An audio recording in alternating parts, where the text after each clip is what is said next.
আসসালামু আলাইকুম ওয়া রাহমাতুল্লাহি ওয়া বারাকাতুহু। আজ আমরা আলোচনা করব আরবি ভাষায় আমরা কিভাবে উন্নতি লাভ করব। আরবি ভাষা রচনার ক্ষেত্রে আমরা কিভাবে উন্নতি লাভ করব। আরবি ভাষা রচনার ক্ষেত্রে সর্বপ্রথম যে বিষয়টি আসে সেটি হচ্ছে আমরা যখন পরস্পর কথা বলি সেই ক্ষেত্রে আমরা সর্বদা আরবি ভাষা বলার চেষ্টা করব এবং অন্যকে আরবি ভাষা বলার প্রতি উৎসাহিত করব এবং আমরা আমাদের পরিবেশকে আরবি ভাষার মাধ্যমে সাজিয়ে তুলব।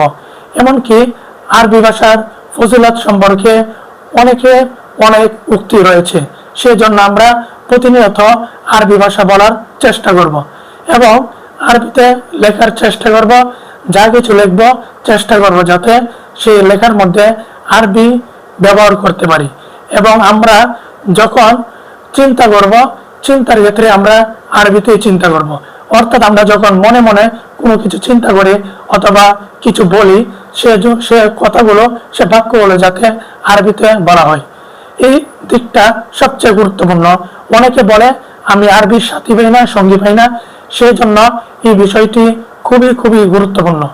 আরেকটি বিষয়, আরবি ভাষা রচনার ক্ষেত্রে উন্নতি করার জন্য আরেকটি বিষয় হচ্ছে আমরা যখন কিতাবাদির মধ্যে বিভিন্ন তত্ত্ব উপাত্ত সেগুলো পড়ি তখন আমরা ভালো করে পড়ব, সে সব তত্ত্বগুলোকে ভালো করে আত্মস্থ করব যাতে আমরা লিখতে গেলে কোনো একটি বিষয় লিখতে গেলে যাতে তত্ত্বের অভাবে না পড়তে হয়। আরেকটি বিষয় হচ্ছে আরবি ভাষা শিখার ক্ষেত্রে আরবি তাবিরত, আরবি বাগধারা গুলোকে আমরা ব্যবহার করব। আরবরা যে বাগধারাগুলো ব্যবহার করে, আরবরা যেভাবে লেখে তাদের লেখা এবং তাদের বলাকে অনুসরণ করা এবং সেগুলো নিজের লেখার মধ্যে ফিট করা। আরেকটি বিষয় হচ্ছে আরবি লেখার ক্ষেত্রে কোরআন এবং হাদিসকে প্রাধান্য দেওয়া, অর্থাৎ কোরআন হিফজ করা এবং কোরআনের আয়াতগুলোকে আরবি ভাষার মধ্যে প্রতিনিয়ত ব্যবহার করা। প্রথমে ছোট বাক্য আরবি ভাষায় ব্যবহার করা, তারপর বড় বাক্য আরবি ভাষায় ব্যবহার করা।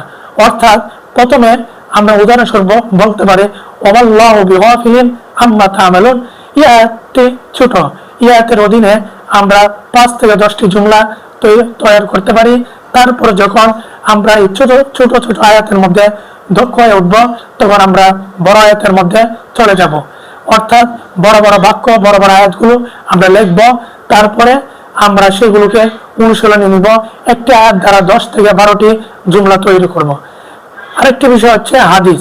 হাদিসের ক্ষেত্রে আমি বলবো হাদিস প্রথমে অনুবাদ শিখব, তারপরে হাদিস মুখস্থ করব এবং হাদিসের অনুযায়ী আমরা আমাদের কথাগুলোকে হাদিসের বাক্য দ্বারা সাজিয়ে তুলব। অর্থাৎ হাদিসের মধ্যে আমরা প্রায় নতুন তাবিরত পেয়ে থাকি যেগুলোকে নবী করিম সাল্লাল্লাহু আলাইহি সাল্লাম এবং সাহাবায়ে কেরাম কদিম সাহিত্যের মধ্যে ব্যবহার করা হয়েছে। এইসব আরবি কদিম সাহিত্যের মধ্যে খুবই গুরুত্ব রাখে। এই জন্য আমরা হাদিসকে গুরুত্ব দিব কোরআনের পরপরই এবং সাথে আমরা সিরাতের কিতাবগুলোকে অধ্যয়ন করব মনোযোগ সহকারে এবং সেখানে যে নতুন বাক্য নতুন জুমলা পাবো সেগুলোকে আরবিতে ব্যবহার করব। আরবি ভাষার ক্ষেত্রে আমাদেরকে সবচেয়ে গুরুত্ব রাখতে হবে যাতে আমরা এই ভাষাকে ভালোবাসতে পারি, ভালোবেসে এই ভাষাকে অধ্যয়ন করতে পারি। কারণ কোনো ফল ভালোবাসা ব্যতীত কোনো ফল অর্জন করা সম্ভব নয়। আচ্ছা, উদাহরণস্বরূপ আপনার আগ্রহ রয়েছে উলুমুল হাদিসের প্রতি, আপনি যদি আরবি সাহিত্যে দক্ষ হতে চান তাহলে দক্ষ হতে পারবেন না, কারণ আপনার আগ্রহ আপনার যোগসুখ হচ্ছে উলুমুল হাদিসের প্রতি।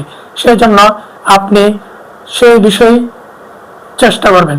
আর যারা আরবি সাহিত্যের প্রতি আগ্রহী রয়েছে, আরবি সাহিত্যের প্রতি নিজেকে নিবেদিত করার মতো যোগ্যতা রয়েছে, চেষ্টা সাধনা রয়েছে, ইচ্ছা রয়েছে, তার উচিত হচ্ছে আরবি ভাষার মধ্যে ব্যক্তিগতভাবে বেশি থেকে বেশি সময় দেওয়া।